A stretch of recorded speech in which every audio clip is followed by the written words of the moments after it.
Good morning, Aniseh. Good morning. Thanks Thank, for having me. thanks so much for joining us. Now, the people who are being detained, this 1,200 number, do we know what is happening to them? Well, no, we don't really know exactly what happens. I think it really depends also on the specific cases. Some of them are quickly released, and some others who are believed to be the instigators of the demonstration, or that have some sort of background from an Iranian regime perspective. Then they normally get into longer-term arrest, but their fate is very uncertain. As we have heard, others have been arrested, and some of them have been, as we have heard, either killed or beaten. So obviously the scenario for them is not very positive at the moment. And the story of Nika Shahkarami, it's not unique, is it? No, definitely not. And we have heard actually that the story of Mahsa Amini was similar. She was killed while detained by the morality police for having loosely implemented the hijab regulation.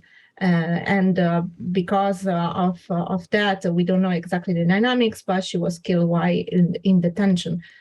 So obviously, this is what triggered the whole rage among the Iranian population, and what we are seeing now, which is more than 3 weeks of demonstrations in the street. But the more these cases, the more obviously people will resonate with the fate of these young people, not just the young women that we have talked about, and obviously provide more fuel for people to get in the streets and demonstrate against the government. Aniseh, in all your time following events in Iran, have you seen anything like this scale of uprising? Well, yes, I think obviously this is unprecedented in terms of the level of involvement and leadership from the women's side. We haven't seen women and young girls taking the leadership and taking such a participation as we have seen in this instance. But similar demonstrations have actually taken place quite often within Iran, especially over the past few years. Since 2017, I would say they have been taking place almost on a yearly basis. And in 2009, obviously, we have had the green wave, green movement, which was a response to the outcome of the presidential elections. So this is not unique, I think, but it signals that there is more and more frustration within the society about the implementation of the Islamic Republic rules and the brutality of the police, but also that there are different reasons for which the population actually decides to come into the streets and demonstrate their anger towards the government. It's intriguing that you say that this is not unique, because it certainly seems to be getting more coverage this time round. What do we know of the health of the supreme leader, Ayatollah Ali Khamenei? Because there's been various speculation that he continues to leave the country because he's got so many health problems.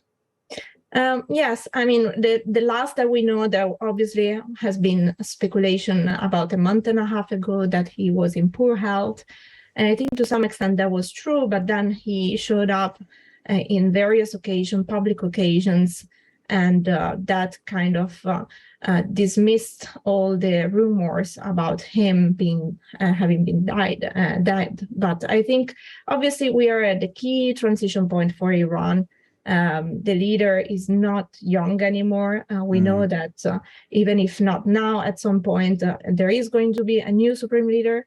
And what happens now is going to be key for the future of Iran, because we know that the current leader has been in power since 1989. So whoever is going to be next is going to have the fate of the Islamic Republic, but also of the Iranian population in its hand for a very long time.